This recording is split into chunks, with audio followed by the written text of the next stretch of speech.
Hi there, folks. Welcome to another episode of the A Minute to Midnight Show. My name's Tony and I'm coming to you from New Zealand. And with me today on the show, I have a regular guest from Georgia, USA. That's Leo Hohmann. So welcome back, Leo. It's always good to catch up with you, and I find I always learn so much from your articles and things. So it's good to be back. Good to be back on with you, Tony. Thank you. And just quickly off air, we were saying it's feeling the last few days like the news is going round in a circle, or we're treading water a little bit with things. But certainly one thing that wasn't just treading water and has really ignited a bit of a firestorm was that posting of Donald Trump, where he posted himself a picture of him looking like Jesus or the Messiah, figure healing somebody. And of course that's created outrage, people saying it's blasphemous. And I've had people New Agers, or ex-New Agers I should say, saying, looking at the symbolism and saying there's an awful lot in there as well, a sort of Luciferian type symbolism. So it'd be interesting to get your thoughts on it. Yeah, Luciferian symbolism aside, I mean, and it's definitely there. I agree. From the praying nurse as Donald Trump is standing over some gentleman who appears to be incapacitated, looking like he's healing him miraculously, and wearing the red robe of purity that Jesus Christ is often depicted wearing. To the soldiers up over his head with a Baphomet demon in between the two soldiers. The original image was posted by some guy, Adam something, I don't remember his full name. And Trump apparently liked it and reposted it. But before he did, somebody at the White House reportedly added the Baphomet character up on top. So we know now for a fact that someone inside Trump's inner circle in the White House, because he picks, I'm sure, what he wants to post on the internet, but it goes through some other folks at the White House. And we know now that somebody in there, in his inner circle, is under some sort of demonic influence. Because why would they pick such a despicable Luciferian symbol as a Baphomet and add it to this image, this meme that Trump posts on a Sunday night of all things? And this comes 1 week after this was the Orthodox Christian Easter, where he posted this despicable, blasphemous image. And 1 week before that, on the Western Church calendar of Easter Sunday, Resurrection Sunday, he posts that despicable tweet about how he wanted to, or he was threatening to wipe out an entire civilization. Who says that at any point in time, let alone on Resurrection Sunday, when we're all supposed to be focused on the goodness of Christ and what he did for us and life. And here we have Trump focusing on death and Holocaust and atrocities of an entire civilization, the Iranian people, which is historically Persia. And this is a country of 93 million people. This is no small deal. And he basically threatened a genocide in the wide open, saying that what he had in store for them if they didn't sign his deal and open the effing strait, that it was going to be worse than anything they ever imagined. And it was going to wipe out not just their country, Iran, but their entire civilization. Those are some strong words. And whether or not he was serious or not is almost beside the point, in my opinion. Reputable world leaders simply do not talk that way. I can never remember one talking that way, good, bad, or indifferent, in my lifetime. And I'm certainly no spring chicken. So I've seen a lot of world leaders come and go, evil and good and somewhere in between, but I have never, ever heard language like that, that specific. You know, we hear the Iranians chant death to America and call America Yeah. the great Satan and this, that, and the other. But I've never heard even them threaten to um, uh, eliminate an entire civilization, a historic civilization or people group. So this is not to be taken lightly, in my opinion. And, you know, this recent thing, he tried to deny that he was depicting himself as Christ and said that, oh no, when he was questioned about it, that was me being depicted as a doctor, a medical doctor, because making people better, because I do make people better, he said. Um, did you happen to see that that Yeah. clip? I Yeah, didn't so see. I don't Yeah. think anybody's buying it. Do you? Well, doctors wear lab coats. They don't wear white with a red sash on it, and they Right, have light in their hands, and right, all of that. No, it's a messianic type of figure that he's presented himself as. And then he says, "Oh, something about the Red Cross." Well, I wonder whether he's talking about the right. Rosicrucians.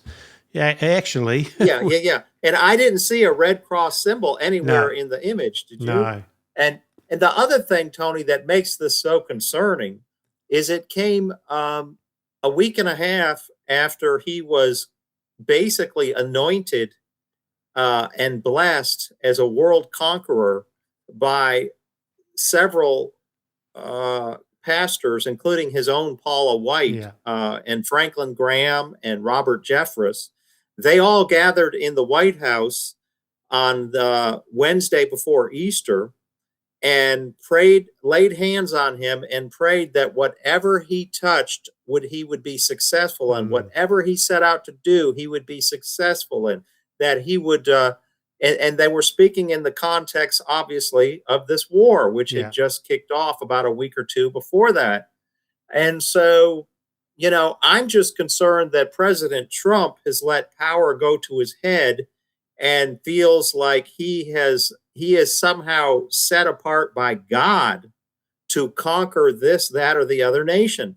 Um, Between him getting that blessing from some of the most prominent Protestant men of the cloth in America, such as Franklin Graham, and then I think he expected the same type of blessing to be given to his activities, his reckless, warlike activities, by the Pope. And that's why he laid into the Pope on Sunday, called him weak on crime and a very liberal person. And he would not have even been elected Pope if it was not for him, Donald Trump. And, oh, and by the way, Catholics love me. And so you should get on board with me and support my wars. That was the gist of his message to the Pope and the Vatican, about a week or so after he was given the blessing by the top Protestant pastors that anything he touched would basically become a raving success. So I think we have a extreme yes, narcissistic personality in the White House whose narcissism is being fed, unfortunately, by Christian leaders. Um, and it's amazing to me. I don't know about you, Tony, but it's amazing to me that even after he posted that image of him appearing as Jesus Christ healing a sick man, that there were Christians online on social media defending him still. I mean, what on God's green earth is there to defend about that image? I will never understand it, uh, but it does bear out that Donald Trump is more than just a president. He's more than just a political figure. We've seen so many of them come and go with varying degrees of followings, but I have never seen a politician with a cult following quite like Donald Trump. When you can basically go off the rails and post one of the most outrageous, blasphemous images online, and some Christians still feel the need. That's the concerning part to me. Just be quiet if you're unsure about it, or you didn't like it, or you do like it. Why did they feel the need to go public with supporting him and defending him in such an outrageous action? That I will never quite be able to wrap my head around. Well, that's right. I've seen that too, and people on posting "God bless Trump" and all sorts of things like that, and then saying, "Oh, look, now all the oil tankers are coming to America instead of going through the Strait of Hormuz, and so it's building the American empire." And yeah, and just like there's all of this, and this is Christian and Christian groups and so on, posting things like that. It's like, come on, people. To me, it's just like cognitive dissonance completely. And, I think Trump has always been a narcissist. I believe he was groomed for this role because he's the perfect guy to fill the Luciferian agenda for a great reset. And no one else would have done it the way he's done it, and it is doing it. And so to me, it's very concerning watching what's happening. And I know there are a lot of people on my channel and so forth that are saying, why don't you just come out and say it, Donald Trump's the Antichrist? When are you going to come out and say that? Well, I'm not at that point in saying that he is. I mean, it potentially, possibly is, and he fills ticks a lot of the boxes, but, there's a lot he hasn't done yet too, and there's there's nothing to me that says definitively he is yet.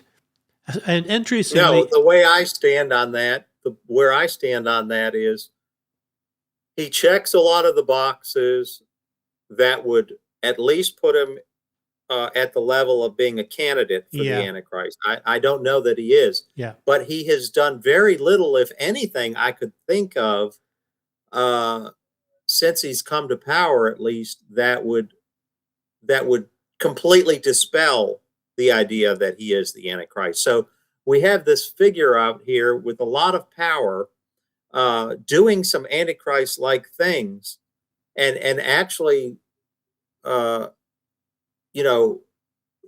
going through a scenario that was, where he was shot apparently and survived a potentially mortal head wound, which the Bible says it appears. It appeared that he had a mortal head wound. It doesn't say that he definitely did. And so he's been on my radar ever since that happened. And that was in Butler, PA, in 2024? I believe. And, so I'm not saying he is, but by the same token, he keeps doing things that would, okay, there he checked another box, right? He made a treaty with Israel and Israel's enemies, a covenant called the Abraham Accords. He has tried to affirm that treaty, and now in his second term in office, it has a boastful mouth. He now appears, and this is the most recent thing where you could have said, oh no, Trump doesn't have it. It can't be him because Trump is a man of peace. He started no new wars in his first term in office. Well, the Bible says that the Antichrist will be a conqueror going out to conquer. And that seems to be what Trump is entirely focused on his second term in office. It's almost like he's completely bored and could care less by anything that has to do with domestic affairs and improving the lot of average Americans, in fixing America and all of the many problems that we have. He rarely even talks about it anymore. All he talks about is his dominance over other countries, his need to dominate other countries and steal their resource wealth. I mean, he said last week that, if it was up to me, I would just steal the oil. He said the oil, Iran's oil, is there for the taking. And if it was up to me, I would just take it. I would keep it. And we would make a lot of money. quote unquote. Those are his exact words. Yeah. I don't even believe that's a paraphrase. I think I got it pretty close to his exact words. And so the Bible says that the Antichrist will destroy many through peace and prosperity and the craft of his hand. And so again, he just continues to do things that make me watch him more closely. I'm like you, I'm still not at the point where we can say this is the man. I do not believe we're there yet, but by golly, he seems to be almost applying for the job willingly. You know, he's like, look at me, I want to be that man. Yeah. You know, of course, that would require not just demonic possession, but Satan himself to enter the soul of the man and take over his spirit. I don't know that we're to that point yet. He does seem to be under some sort of demonic influence, but, you know, I don't see yet where he is possessed by Satan himself. And so I've not ruled it out, but I've not said that this is the man either. But I think we're safe in assuming that at the very least, Tony, Donald Trump is some type of forerunner or archetype of a future Antichrist. I think we're safe in saying that much because he just checks too many of the boxes. He does too many things that normal leaders don't even think about doing or saying with that boastful mouth of his. And it's really sad that America has been saddled with a leader like this at a time when we really, really do need to fix so many problems, so many horrible, serious problems in our own country. We've got people who cannot afford health insurance. I mean, and I'm not talking about homeless people or minimum wage workers. I'm talking about middle-class people who are having to go without health insurance because it's simply out of their league, out of their ability to afford. And even if you can afford it, it provides so little coverage that it's really not worth it, is what a lot of people are finding out. And we've got veterans who are living under bridges. We've got vaccine injured people by the millions. And Trump still talks about his Operation Warp Speed as if it's this great, magnificent accomplishment. And I do think it's also worth making the point that there are some parallels between Donald Trump 1.0 administration and Donald Trump 2.0 administration, which we're living through now. If you look at his first term, he presided over this big, huge crisis in which he felt compelled to shut down the global economy. We literally had economic lockdowns in country after country after country that took the lead of the Americans and the Europeans and the Western world. He presided over that.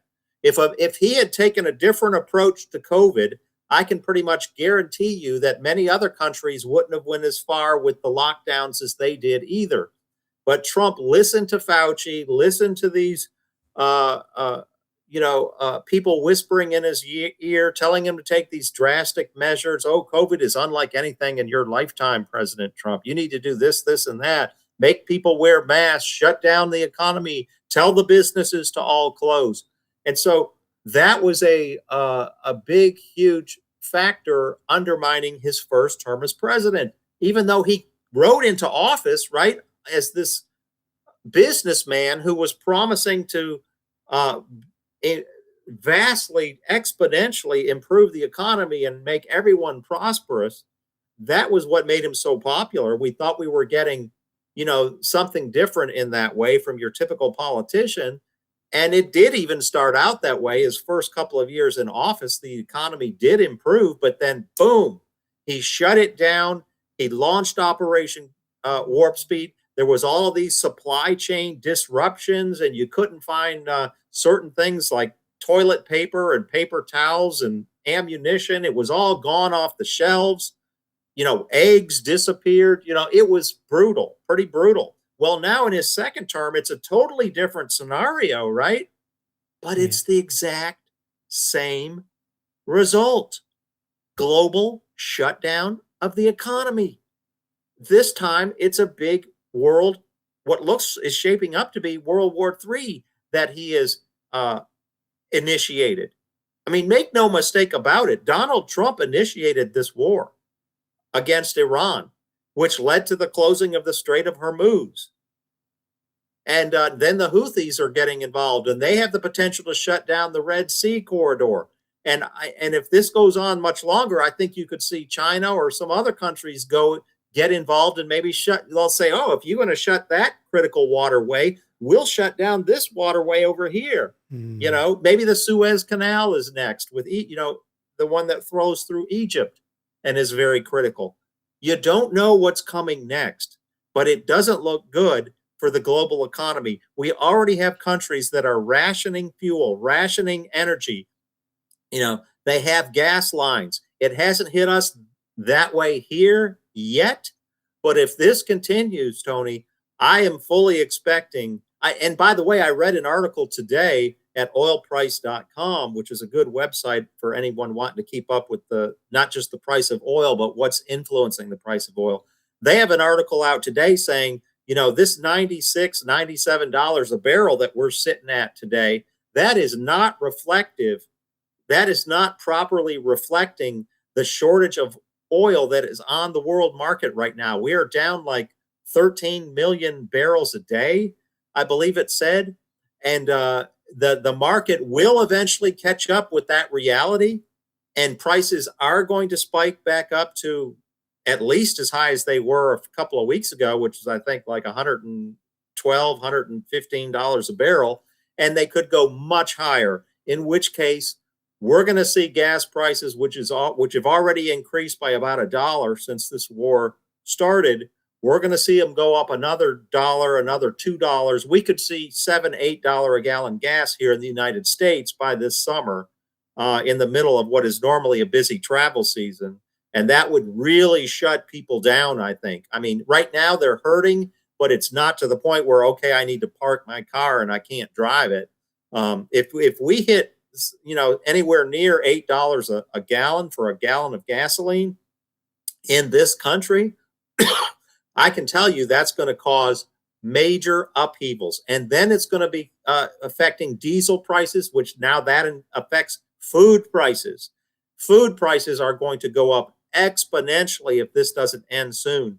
And by fall and winter of next year, I predict we're going to start seeing famine, not just high prices, but starvation in many countries. And who knows at what point that hits even Western countries. Well, the thing is, the fertilizers going through the Strait of Hormuz, that's been stopped, and it's too late for next year's crop. So even if this war ends tomorrow, you're right. The crisis with the fertilizers, I saw something today that like 70% of farmers right now, we're in the spring planting season right now. And approximately 70% of farmers are not getting the fertilizers that they need to plant their crops and get the type of yield that they would normally expect. Yeah, so that's going to flow on. Obviously, you don't see that now, but you in a few months' time, if the crop yields are down, that's going to make a difference. And that's how famines start, isn't it? Is with crops not maturing properly and being less of them and having to be rationed out and so on. And famines typically start from corrupt political leadership. Yes. So it's interesting too. Like I noticed that the people are saying, get in there and finish the job, finish off Iran. And we want to free all our brothers and sisters in Iran and so on from this terrible regime, which it is a terrible regime. Let's not be, muck around. Under the Ayatollahs, it's horrible. Who would want to live there? But then some people do. It's a divided country, and the Iranians, some of them definitely want out, but how many of the percentage I don't know. and what would replace it, and so on. But the other thing about it is, can you even trust them? Because that leadership, when they're going to the negotiating table and so on, and we know that they're looking for their Mahdi. So, well, I mean, let me flip it around. How would they ever be able to trust the United States in any negotiating situation? I mean, 2 times on 2 different occasions, when they were at the negotiating table and getting close to what they thought was a breakthrough, and Donald Trump was making comments about, and Steve Witkoff was going on CNN making comments, we've made tremendous progress. They get, the United States and or Israel goes in and assassinates their leaders. So, I mean, I can't tell which one is more likely to double cross the other at this point. There's no trust on either side. And that's why I have been reporting for months now that this war is not going to be. First of all, I said it was not going to be quick and easy, like Donald Trump said. Yeah, I've already been proven correct on that score, and I've also been predicting that it would continue on longer and longer and longer, and that anything we hear about peace talks or peace negotiations is nothing but the outer trappings of a vast propaganda network trying to get people to think that the United States of America is even interested in peace. And at this point, the Iranians are certainly not interested in peace, because they have been able to hold on and disrupt the entire world economy by continuing the war. And so when neither party, in order to have it's really common sense, folks. I mean, in order to have a peace deal, you've number one got to have professional diplomats, which the United States sends to New York real estate developers who are agents of Israel to do the negotiating. So, again, zero trust in someone like that. We don't send professional diplomats. That's how we know the Trump administration is not serious about coming up with a diplomatic solution to end this war. And, when do you ever go and assassinate the members of the opposing diplomatic team and then pretend to come back and want another round of talks? I mean, it's just insane. And so I have been predicting and telling people, get ready for a long war and prepare for it to seriously affect the supply chains in America, in Europe, energy, food, and everything that's transported by diesel trucks. So this is nowhere near over. This is nowhere near over. And you've got Trump, complaining about the Iranians closing the Strait of Hormuz. Well, they warned you, Donald, before you invaded their country that that's what they would do. And I don't care how evil the regime is. I don't care who likes it or doesn't like it. It is a sovereign country. And they were attacked.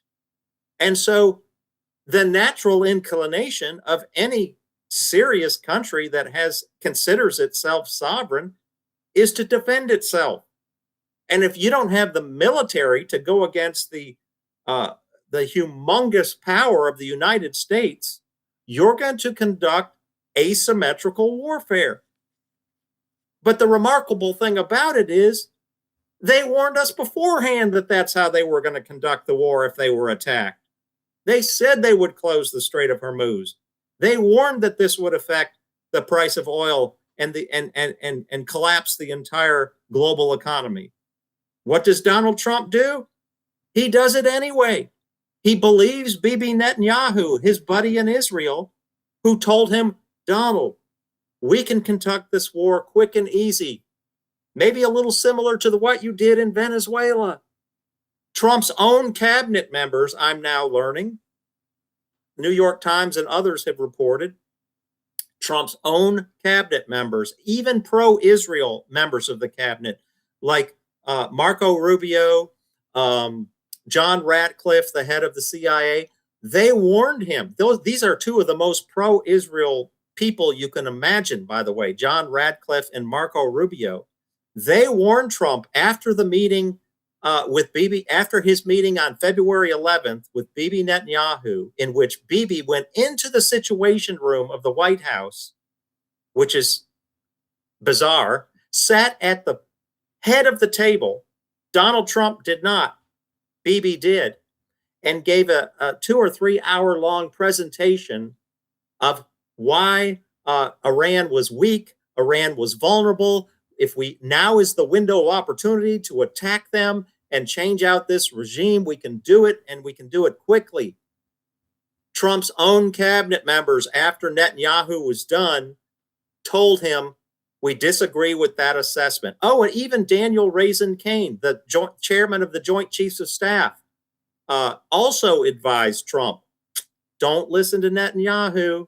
And Kane is also a very neoconish, war hawkish type military general.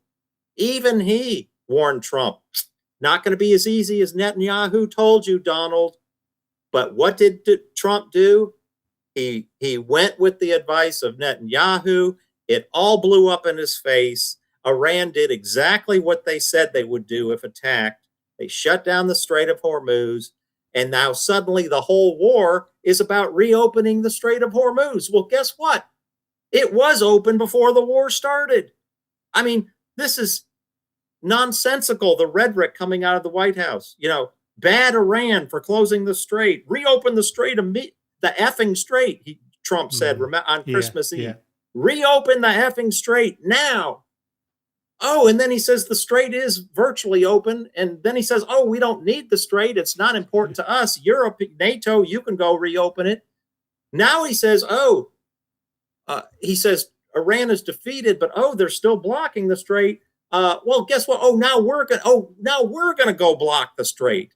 And so this is completely schizophrenic, because what did he do?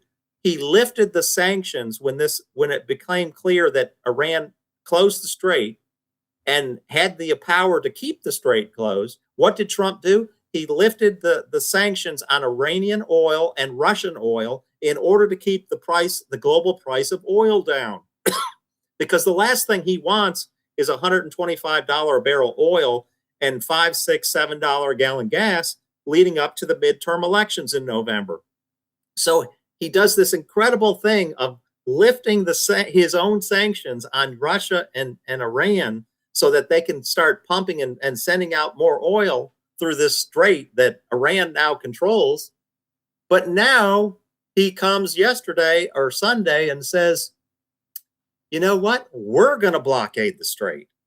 And so if that is serious and he's actually going to attack tankers coming through the strait, then we are going to see a massive escalation in oil and energy prices. I'm not sure that he's going to follow through on that. In fact, there was news today that a Chinese tanker made it through and the U.S. Navy did not fire on it. So it's going to be real interesting to see what happens in the days ahead. And that is the key thing here to watch too, is what is China? China is, if Trump follows through with all of his threats, China is going to be the big loser. Okay. They're going to be cut off from shipping routes, key shipping routes. And to get access to those routes, they will have to deal with Donald Trump on his terms. I don't see China doing that. Do you? No, they won't. I'm sure they won't. They'll definitely have to react. And of course, there's no way the US was going to fire on a Chinese tanker. I mean, you'd kick off World War III straight away. Yeah, but maybe that's what Trump wants at some point. I don't know. It's almost like he goes right up to the edge of what can I do before launching, how much can I do? How much can I rub salt in the eye of these different countries without actually kicking off full-blown World War II? I mean, World War III. Yeah. I mean, I believe we're already in World War III, but it hasn't come to the point where our country, where we're actually experiencing attacks on U.S. soil. But it seems like Trump goes right up to the edge of what he thinks he can get away with without missiles coming flying in towards New York City and Washington, D.C. I mean, we really are dealing with a guy who doesn't seem to have control over his own faculties at this point. It's interesting too. He's going hell for leather to isolate himself from Europe too, in many ways, and lambasting different countries' leaders. Like, well, he's gone after a number of them now, and so America's kind of isolating themselves, or you're isolating yourself in a sense, this from the traditional allies that you have.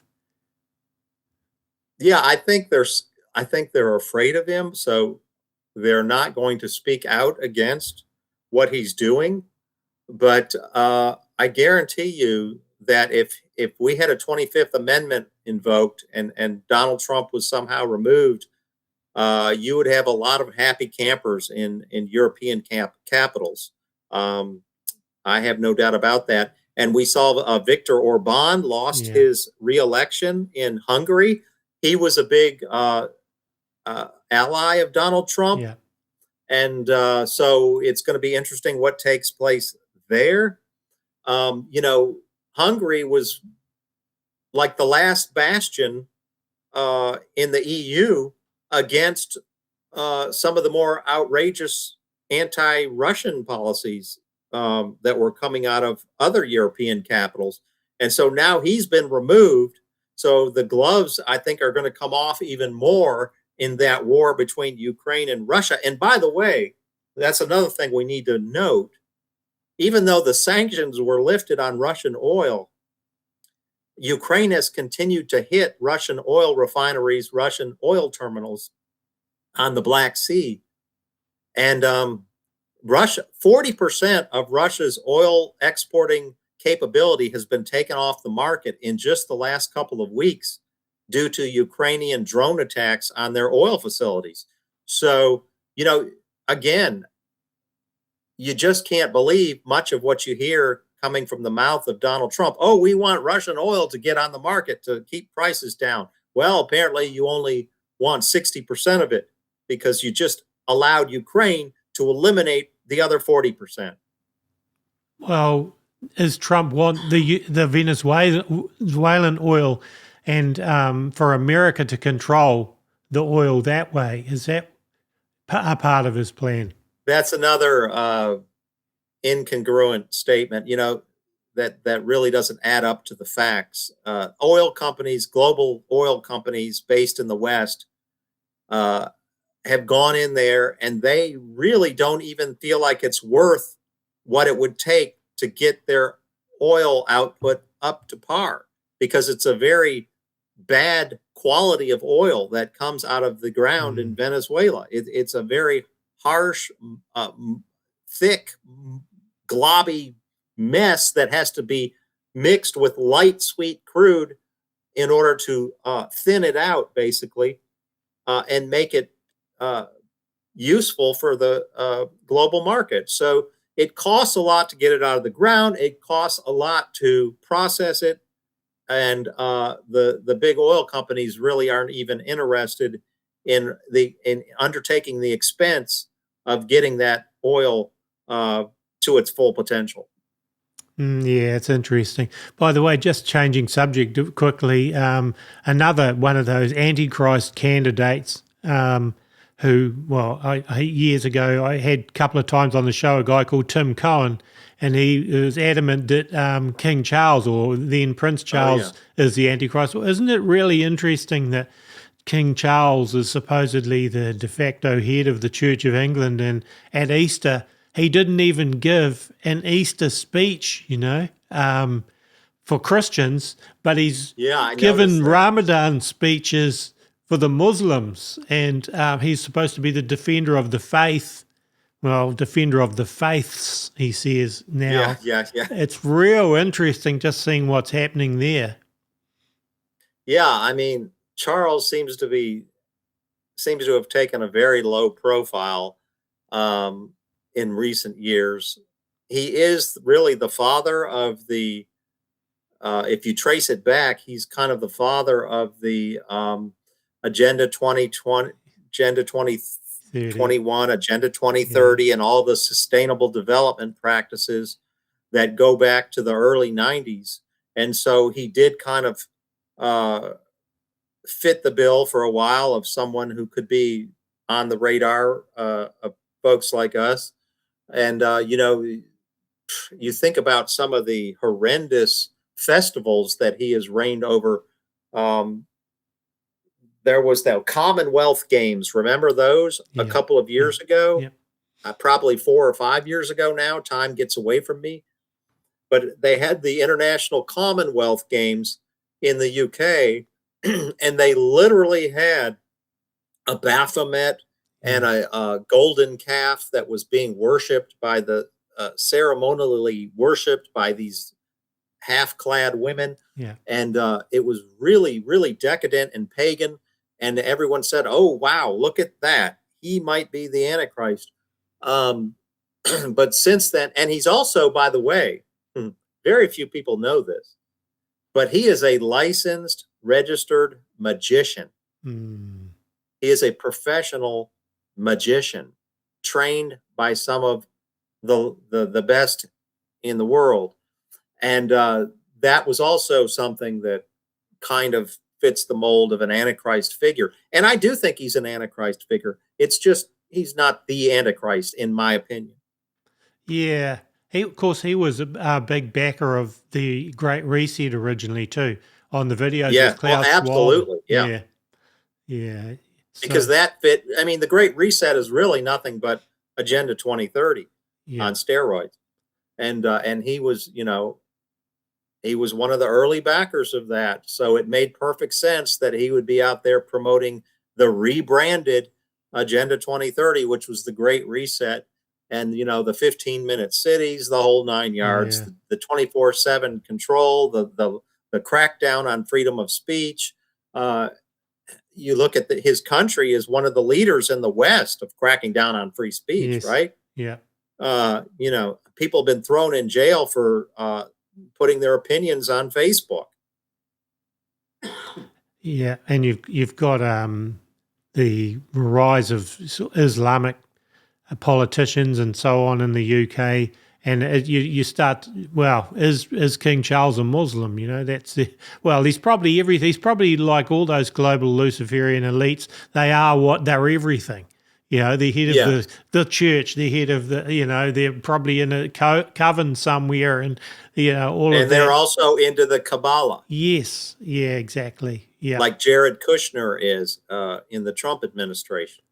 Well, yeah, that's a whole other subject, really. That's right. Jared Kushner is part of that, the Luboviches, and we know that they're very Kabbalah, and that's nothing to do with the, what that we call the Torah. It's all the Talmud and that Jewish mysticism, which is. Like I said, we're probably too far into this show now to get into that. But you're right. That's a big part of it. And that Kabbalah is definitely I believe, a big player behind the scenes, along with the Jesuits and, the Freemasons. It's kind of this conglomeration of secret society types, I think, that control the world, and these people are just kind of like Donald Trump. Even are just fulfilling, I believe, the agenda of these people, Illuminati, Illuminists, whatever you want to call them. And 100%. I mean, his biggest backer, one of his biggest backers, is Peter Thiel. Yeah. Well, Peter Thiel is on the steering committee of the Bilderbergs, which, by the way, was meeting this week. In, I believe, Washington, D.C. for their big annual meeting where they're going to talk about AI and wars and Iran and energy and all of the big issues that we're facing. They're going to be discussing and coming down with how to deal with at the secret Bilderberg meeting, where Peter Thiel and Alex Karp are big-time members. And so these are the two top executives at Palantir, which is a company that you're, a data gathering and data analysis company that your viewers are probably pretty familiar with. Where they have myriad government contracts now across almost all federal agencies to gather data on every American citizen, to analyze that data, create a dossier on every American, and determine which ones might be too anti-government or need to be watched or need to be put on a target list. Very dangerous company. And the two top officials are like this with the Trump administration. Yeah, it's interesting too. Peter Thiel, he was one of those people that was able to fast track a New Zealand citizenship too. So he's can run here to New Zealand if he wants. He's one of those elites that has property and things here as well. But Palantir, obviously, that's big in the whole war that you were talking about as well, with the analysis and all of that. They create kill lists. They create the kill chain. What they call a kill chain for governments, most notably the United States, Ukraine, and Israel in their various wars. The kill chain is created by this company, Palantir, which has admittedly a 10% failure rate in the list of targets that they give to these militaries and say, oh, kill this person and this person and this person. They admit, this is just what they admit to. Some people say it's much higher, to a 10% error rate. And so, in other words, they're killing 90% in their own, this is according to their own information, 90% of the people they tell these foreign militaries and American militaries to kill are bad guys, but 10% of them are just innocent civilians that should never be harmed, let alone killed. And this is the type of entity that our government is doing business with. And it's interesting too, because Peter Thiel, we started off talking about the Antichrist. Well, he's another one he's talking constantly about the Antichrist. He almost obsessed with the Antichrist. Yes, he does. Yes, he does. It's very strange. Very strange. Yeah. So, all right. Well, I guess we better look to wrap up, but maybe can you once again tell our listeners where they find you online? And if you've got any last thoughts you'd like to get across, you're welcome to do so. Well, like I always finish a lot, not always, but many of my articles I finish with the, as people know, the admonition, pray for peace, but prepare for war. And a lot of that is not physical, like, okay, get this, that, and the other, and you'll be good for in case World War III breaks out in America.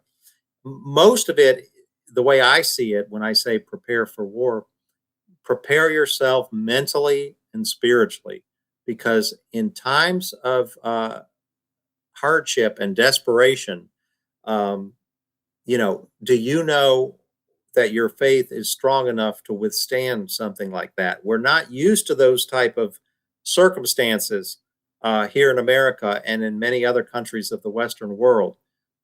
It's been many, many, many decades since World War II, and even that didn't really affect life in America, other than some rationing of certain things. We didn't have bombs falling on us and everything like in Europe. And so, but think of the mental, how that would wear on you night after night, like what's going on in Israel right now and in Iran. Night after night of bombs falling on you. That could make you insane and snap if you're not mentally strong and spiritually in tune with your maker and with Jesus Christ, the Son of God. So that's really the thing we need to work on. I think if this war continues to escalate, we could find ourselves in some very difficult situations that maybe we hadn't even thought of. Yeah, that's true. Of course, New Zealand, we never had bombs raining down here either. We've been so far away from it. I mean, I think we had a Japanese submarine in the water around New Zealand. That's about as close as we got to it in World War II as well. So, Leo, where do people find you online? My Substack is leohohmann.substack.com. You can get a free subscription. I don't put everything behind a paywall like some people do, because I want it to be easily accessed by as many as possible. but I do need, people to subscribe with paid subscriptions, a certain number to keep myself going. And so if you want to support my work, that's the way to do it. Just take out a monthly or annual subscription. Yeah, that's great. And I definitely recommend that people do that and support you as much as they possibly can. So thank you anyway for being with me again today. It's been another great discussion, and it will be interesting to see what people have to say in the comments. Please make sure you like the video and subscribe to us as well, and share it and make comments. Just keep the comments civil, but it'd be interesting to hear what people have to say. So Thank you. Always is. It is, yeah, for sure. Thanks, Leo. Thank you, Tony. My pleasure. Cheers. Folks, please make sure you subscribe to us at aminutetomidnight.com as well by going down the right-hand side where it says enter your email to subscribe to blog. And we do run A Minute to Midnight 100% by donations. Don't sell anything. Don't do any advertising. If you want to support us, it's always much appreciated. And you can do that at aminutetomidnight.com. We have a donation page there if you want to help us out. And the music used I've written, played and recorded. So God bless, and God willing, we'll be back with another episode in a few days' time.